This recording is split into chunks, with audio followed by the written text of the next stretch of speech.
There is a significant development in Afghanistan, a new chapter that intertwines geopolitics, economics, and history. The Taliban is building something unlike anything Afghanistan or the world has seen before. A desert canal larger than California's aqueduct, a city twice the size of Kabul. Afghan caretaker government has been constructing dams. In the latest, it has completed the construction of the Kamal Khan hydroelectric dam in southwestern province of Nimroz, which is close to the country's border with Iran. And pipelines that could shift Asia's energy map. Is this a bold plan to rebuild a shattered nation, or a strategy to control water, energy, and trade routes across Central Asia? The projects are real, the scale is massive, and the stakes are global. In this video, we'll reveal the facts, the risks, and the hidden forces behind Afghanistan's shocking transformation. Desert Canal, Quiet Revolution. In the middle of Afghanistan's northern desert, a construction project is rewriting the country's future. It's called the Kosh Tepa Canal, a man-made waterway designed to transform barren land into fertile farmland. Stretching an estimated 285 kilometers, it is longer than many European rivers, and at some points wider than California's aqueduct. This canal is not a distant dream. It is already under rapid construction. Reports suggest that more than 6,000 workers are operating excavators and bulldozers day and night, carving through desert soil with a single urgent goal: bring water to a country that has struggled with food insecurity for decades. The canal's design is ambitious. It aims to divert up to 20% of the Amu Darya River, one of Central Asia's great water sources, and send that water across Afghanistan's dry northern plains. If it works as intended, the Kosh Tepa could irrigate over 550,000 hectares of farmland. To put that into perspective, that's an area larger than the U.S. state of Delaware, or nearly one-third of Afghanistan's current farmable land. For a nation where hunger is a constant threat, this project could change the equation. Officials say the canal could make Afghanistan self-sufficient in wheat production, reducing reliance on foreign aid and creating stability in a region long dependent on imports. The Taliban have invested hundreds of millions of dollars into the project, signaling how central it is to their vision of economic revival. Beyond food, the construction itself provides jobs, with an estimated 250,000 Afghans expected to find work directly or indirectly through this canal. But here's the catch. Every drop of water diverted into Afghanistan's desert is a drop not flowing downstream. And that's where the controversy begins. The Amu Darya is not just Afghanistan's river. It is shared by Uzbekistan, Turkmenistan, and Tajikistan. For decades, agreements like the 1992 Almaty Accord have governed how much water each Central Asian country can draw. Afghanistan, however, was not part of these deals. That means when Kabul decided to break ground on Kosh Tepa, no regional agreement limited how much it could take. The result? Uzbekistan and Turkmenistan are staring at a future where their fields, already struggling under Soviet-era irrigation systems and rising climate stress, could go dry. The numbers are alarming. Analysts estimate the canal could remove as much as 17 billion cubic meters of water annually from the Amu Darya. For Turkmenistan, which relies almost entirely on that river for its cotton fields and drinking water, the impact could be devastating. For Uzbekistan, home to 36 million people and one of the world's largest cotton exporters, less river flow could worsen food insecurity, shrink cotton revenues, and fuel rural unrest. And both countries know what happens when water disappears. The Aral Sea, once the world's fourth largest lake, has nearly vanished, leaving behind toxic dust storms, rising soil salinity, and one of the worst environmental disasters of the 20th century. Some experts warn that Kosh Tepa could accelerate this tragedy, increasing dust storms and salinization across the region. Yet, for Afghanistan, the stakes are different. The northern plains are drying out under climate change. Hunger remains widespread, and with no binding treaties tying its hands, Kabul is moving fast to secure its share before downstream countries can react. Experts call this a governance gap, a missing framework that allows Afghanistan to use water unilaterally, while its neighbors must scramble to respond. This imbalance gives the Taliban new leverage. Already, Uzbekistan and Turkmenistan supply electricity to Afghanistan, while Afghan exports travel along their trade corridors. Water then becomes a bargaining chip. Kabul can threaten to withhold flows, while neighbors can respond by limiting power or transit. It's a new form of quiet power politics, played not with armies, but with rivers. The Kosh Tepa canal is more than a construction project. It's a statement. Afghanistan is declaring that it will not wait for recognition, treaties, or permission. It will build and force its neighbors to adapt. Whether the canal succeeds in turning deserts green or instead sparks water crises across Central Asia remains uncertain. But what's clear is that water has become the Taliban's first lever of influence. Water is only the first lever. The next is turning rivers into megawatts, and megawatts into leverage. Dams, power, and leverage. If the Kosh Tepa Canal is about controlling water on the surface, Afghanistan's dam projects are about controlling water at its source. Across the country, the Taliban has revived long-stalled construction on multiple dams, with one of the most notable being the Bakhshabad Dam in Farah province. Originally planned years ago but repeatedly delayed, this dam is now back in focus. Its dual purpose tells the story: irrigation for thirsty farmland and hydroelectric power to feed the national grid. The Taliban understands that dams aren't just about storing water, they're about storing influence. Whoever controls the flow of rivers can dictate both agriculture and electricity, turning seasonal releases into a tool for diplomacy or even pressure. Take Afghanistan's southern border with Iran. For decades, tensions have simmered over the Helmand River, which flows from Afghanistan into Iran's arid Sistan region. The Helmand River Treaty of 1973 was supposed to guarantee Iran a fixed share of water, but implementation has been shaky at best. Every time Afghanistan builds a new dam, like the Kamal Khan Dam, completed in recent years, it triggers fresh disputes with Tehran. Iran claims it receives less than its promised share, while Afghan officials insist they are simply using what is theirs. The Taliban has kept this pattern alive, using dams not only as infrastructure, but as bargaining chips in a wider geopolitical chess game. When Kabul withholds releases, Tehran feels the squeeze. When it lets water flow, relations temporarily ease. It's a cycle where concrete and turbines replace diplomats. Beyond cross-border disputes, the Taliban frames dam building as the foundation of energy independence. Afghanistan imports the vast majority of its electricity from neighbors, particularly Uzbekistan, Turkmenistan, and Iran. Rolling blackouts are common, especially in rural areas. The promise of hydropower is to reduce this dependence, stabilize the grid, and bring power to regions where diesel generators are the only option. But there's a gap between ambition and reality. Many of the dam projects are still in planning or early construction phases. Equipment is scarce, financing is fragile, and technical expertise is limited after decades of war drove engineers abroad. Officials talk about generating hundreds of megawatts, but independent analysts caution that only a fraction of those numbers may be realistic in the near term. Still, even small gains matter. If a dam provides power for one province, that province can attract industry, keep hospitals lit, and irrigate crops more reliably. The Taliban points to such incremental progress as evidence that its governance is more efficient than that of the former US-backed government.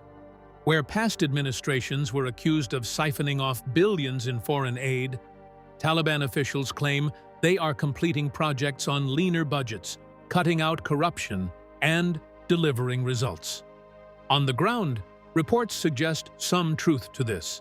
Construction that once stalled under layers of bureaucracy now moves faster, albeit without the transparency international donors once demanded. Workers are paid directly, equipment is kept in use, and costs are tightly controlled. But this narrative raises difficult questions. How much of the progress is verifiable, and how much is propaganda. Without outside audits, it's hard to know whether every dollar is going into concrete and steel or whether local commanders are quietly skimming funds. Transparency is limited, and timelines are often vague. Dams take years, even decades, to complete.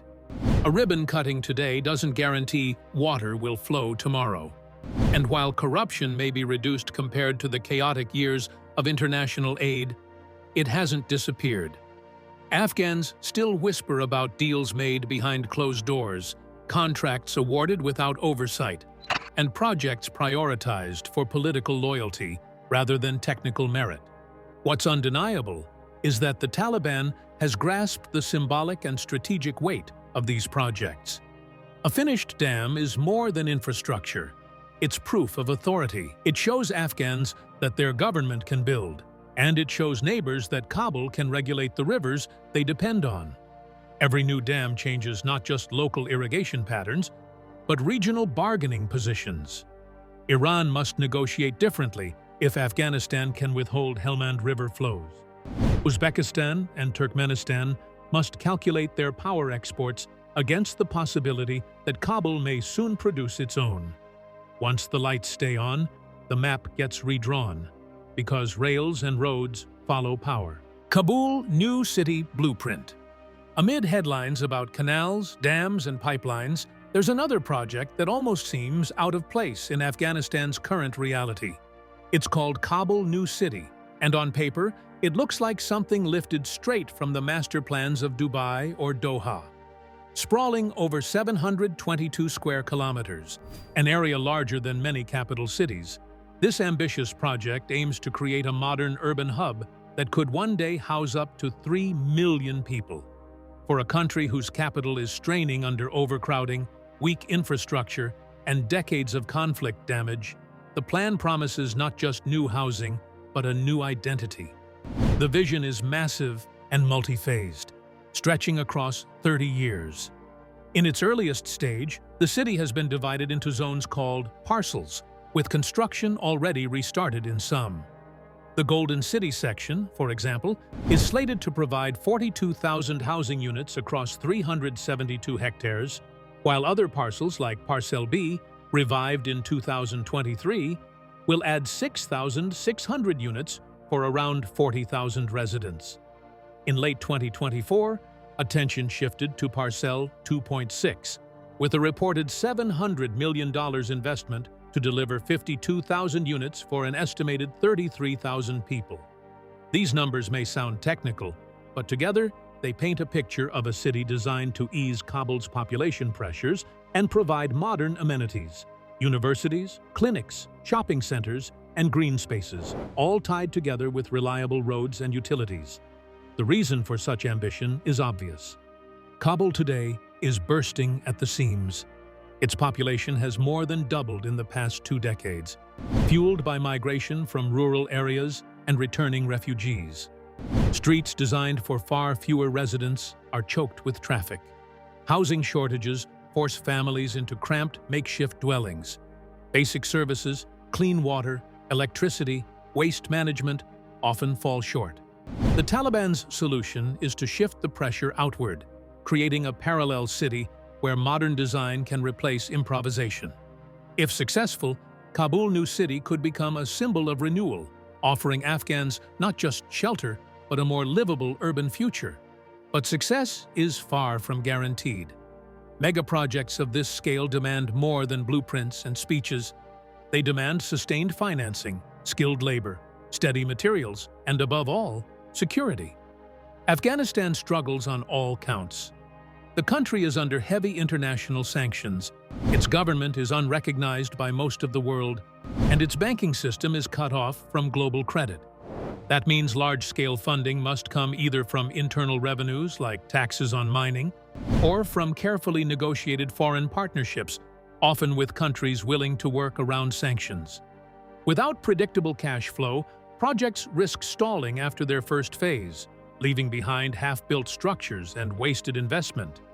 Then there's the question of whether new housing will become vibrant neighborhoods or empty shells.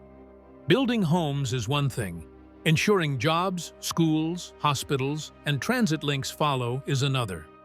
History is littered with examples of ghost cities across Asia and Africa.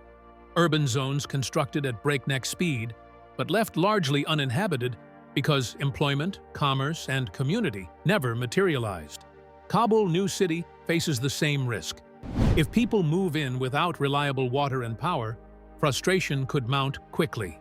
If jobs don't follow, migration into the city may stall. In this way, the project is not just a construction challenge, but a governance test. Can Afghanistan's leadership deliver holistic urban growth rather than just walls and rooftops? Still, the Taliban presents Kabul New City as proof of intent. Each new parcel is showcased as evidence that, despite war and sanctions, the government can plan for the long term. It's a vision designed to project stability both to Afghans and to potential partners abroad. But for now, the skyline remains empty. The cranes move slowly, and the funding is precarious.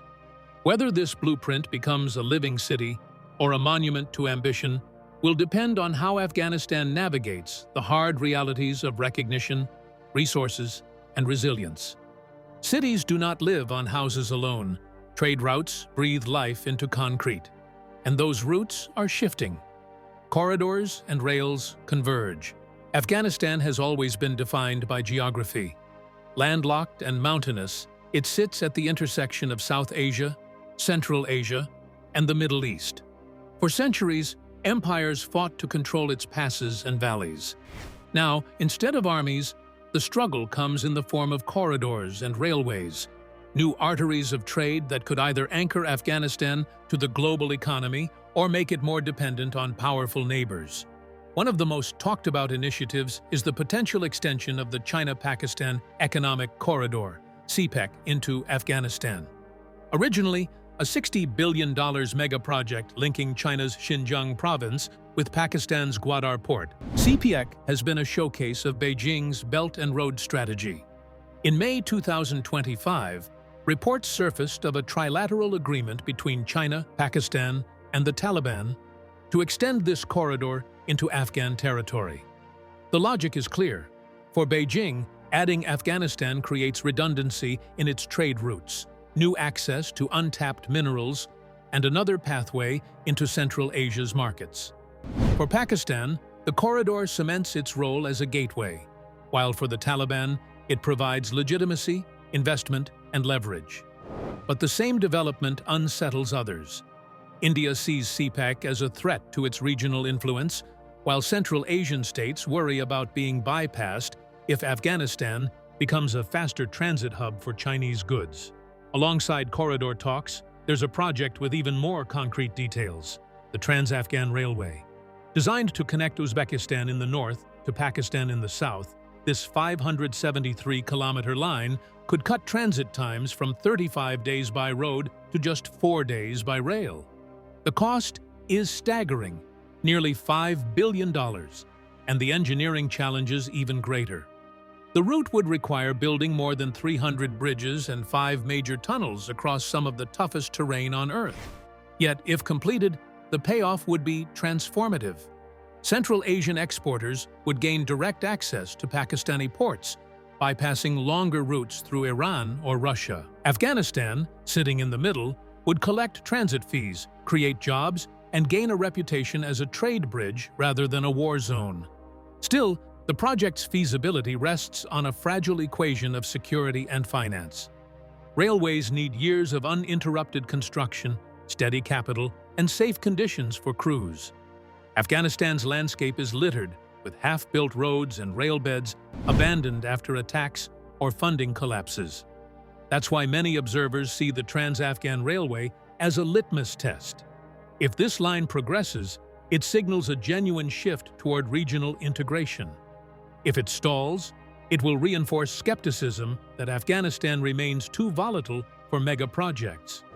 While big rail plans grab headlines, one project has already moved from dream to operation: the Herat-Iran railway connection. In 2023, the line carried its first cargo, more than 650 tons of railway equipment, into Afghanistan. Though modest, this link is significant. It provides Afghanistan direct access to Iranian ports and, by extension, global shipping lanes. For landlocked Afghanistan, every container that can bypass costly trucking routes through mountain passes is a step toward competitiveness. Yet this lifeline is also fragile. Iran is under heavy sanctions, meaning every shipment faces insurance challenges, banking restrictions, and scrutiny from global regulators. Customs procedures at the border remain slow, limiting throughput. Without upgrades, the line risks becoming symbolic rather than transformative. Taken together, these corridors and railways highlight a shift in how the Taliban sees Afghanistan's role. No longer just a crossroads of conflict, the country is being reframed as a crossroads of commerce. Geography is not destiny, but with enough steel tracks and political agreements, it can be harnessed. Still, questions loom. Can financing hold? Will rivalries derail progress? Can security along remote stretches of track be guaranteed? Pipes move power. And one pipeline, frozen for years, is rumbling back to life. Pipelines and power grids. If railways are about moving goods, pipelines are about moving lifeblood. Energy that keeps entire economies running. For Afghanistan, pipelines and power lines are more than infrastructure. They are potential lifelines of revenue, diplomacy, and leverage. Two projects in particular stand out: TAPI, the long-discussed natural gas pipeline, and CASA 1000, a cross-border electricity transmission line. Both have the power to reshape the region. Both also carry enormous risks. The Turkmenistan-Afghanistan-Pakistan-India TAPI pipeline has been in the making for nearly 3 decades. Stretching 1,821 kilometers, it is designed to transport 33 billion cubic meters of natural gas every year from Turkmenistan's vast reserves through Afghanistan and Pakistan to India. For Turkmenistan, it provides an outlet for its gas beyond Russia and China. For Pakistan and India, it promises much-needed energy supplies. For Afghanistan, the appeal is transit revenue, close to $1 billion annually, and thousands of jobs. In September 2024, to the surprise of many, Taliban officials announced that construction on Afghanistan's portion had resumed after years of paralysis. Ceremonies were held and statements of intent were issued. But intent is only the first step. Pipelines are unforgiving projects. They require compressor stations every few hundred kilometers to keep gas flowing, right-of-way enforcement to protect thousands of kilometers of exposed pipe, and billions of dollars in upfront financing. Afghanistan presents challenges on all 3 fronts. Security along the route is fragile, particularly in provinces where rival armed groups remain active. Financing is uncertain, with international lenders wary of sanctions and insurers reluctant to underwrite projects in conflict zones. And enforcing right-of-way means convincing or coercing communities along the pipeline not to tap into it, sabotage it, or extort payments. Without answers to these issues, ribbon cuttings risk becoming symbolic gestures rather than signs of real progress.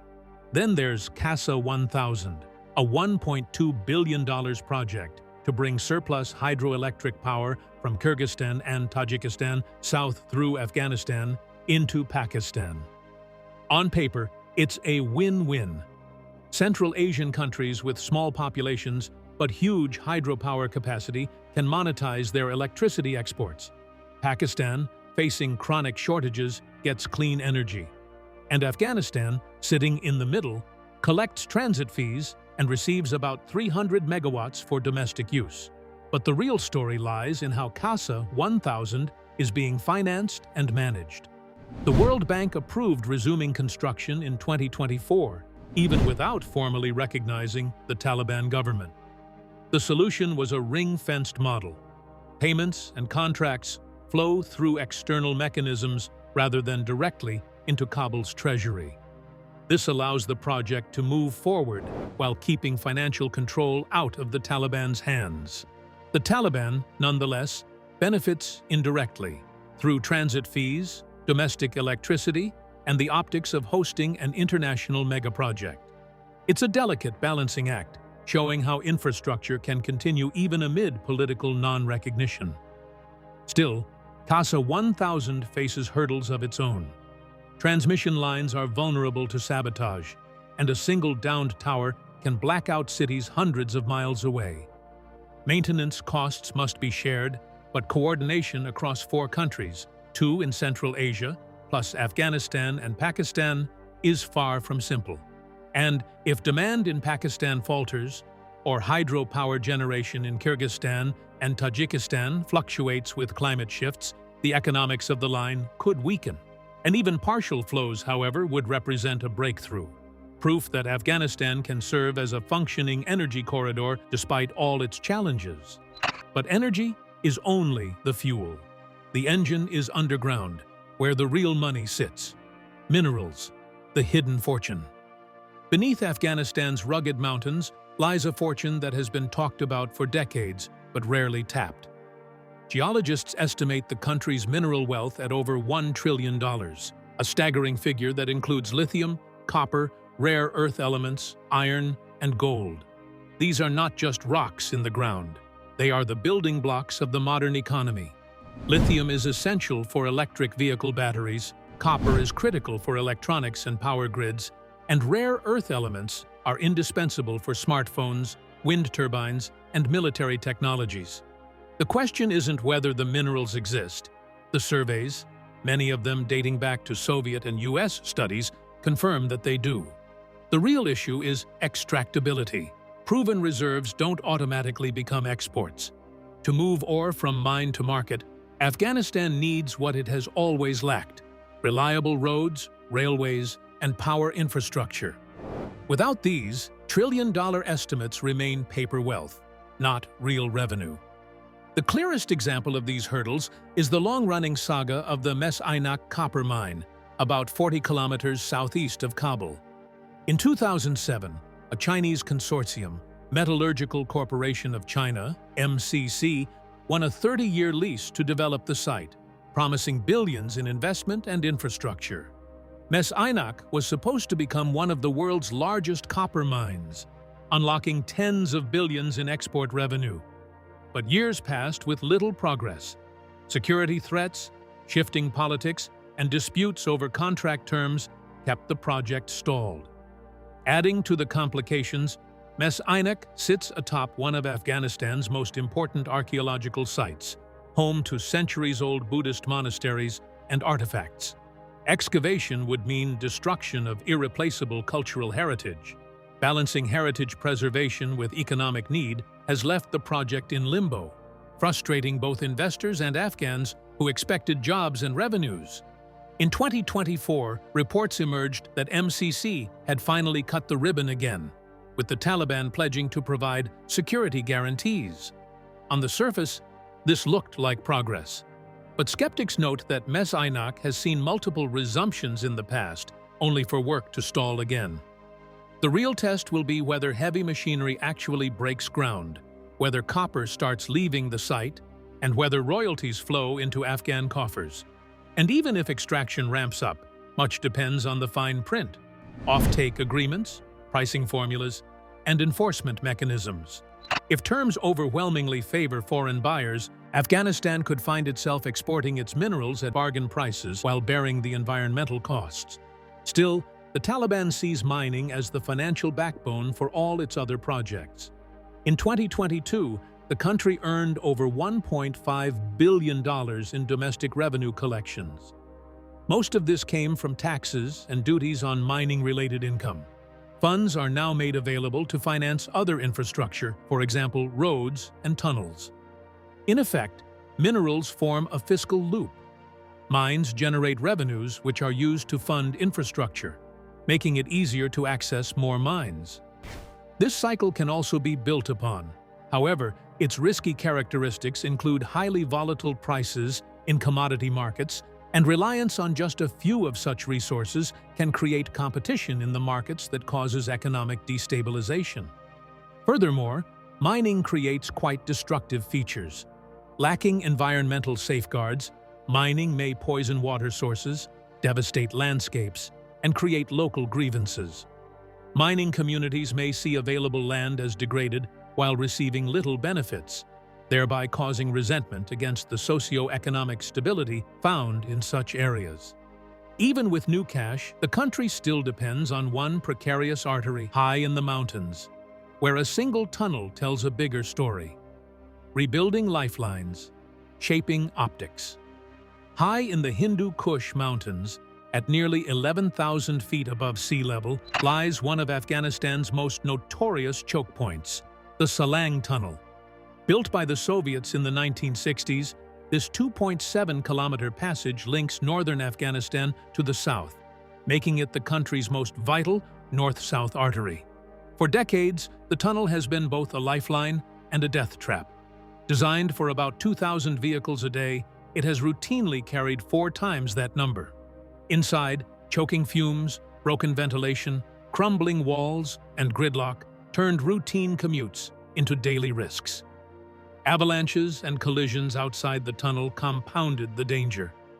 In 1982, a massive explosion and fire inside slain as many as 2,700 people, one of the deadliest road accidents in history.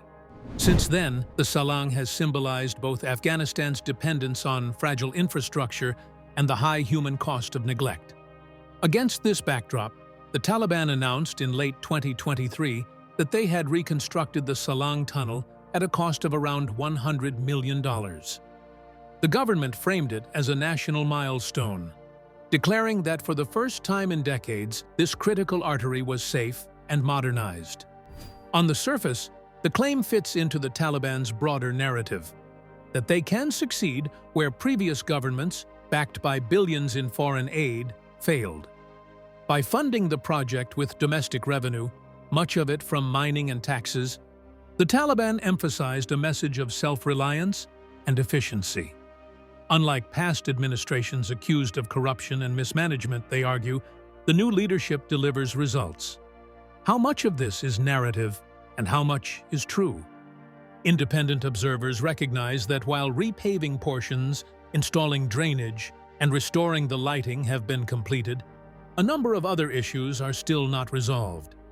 It would not be possible to address properly fixed ventilation since it is quite difficult at such altitudes, and access roads are still being affected by winter avalanches. Traffic volumes are still exceeding the original design of the tunnel, and enforcement of vehicle safety norms remains lax. No one can say that the reconstruction is complete or just cosmetic until concrete engineering assessments are made available and the tunnel is tested under stress during peak winter traffic. This disconnect between the domestic messaging and outside verification is very much part of the Taliban's infrastructure strategy.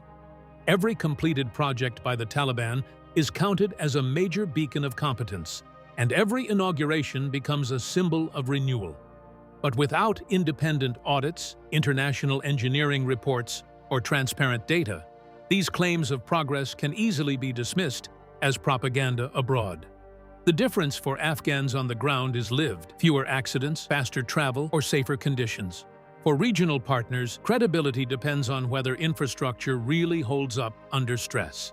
A tunnel that collapses in winter or floods during spring melt undermines not just transport, but also trust in Afghanistan as a trade partner. The Salang Tunnel illustrates a broader truth. Infrastructure here is never just about engineering, it's about optics and leverage. Each rebuilt dam, canal, or road strengthens the Taliban's claim to authority, both domestically and internationally. And when combined, these projects form a stack of negotiating tools. Water control gives Kabul influence over Uzbekistan, Turkmenistan, and Iran. Hydropower promises reduced reliance on imports. Corridors and railways position Afghanistan as a transit hub for China, Central Asia, and Pakistan. Pipelines like TAPI tie the country into regional energy flows. Minerals provide revenue to fund it all. Even without formal diplomatic recognition, these assets give Afghanistan bargaining power it hasn't held in decades. Afghanistan is no longer just rebuilding, it's repositioning itself at the center of Asia's future. Canals, dams, railways, and tunnels are changing not only the country but the balance of power across the region. Whether these projects succeed or collapse will shape millions of lives. If you found this breakdown valuable, don't forget to like, comment, and subscribe. And watch the next video on screen to uncover how one corridor alone could shift global trade.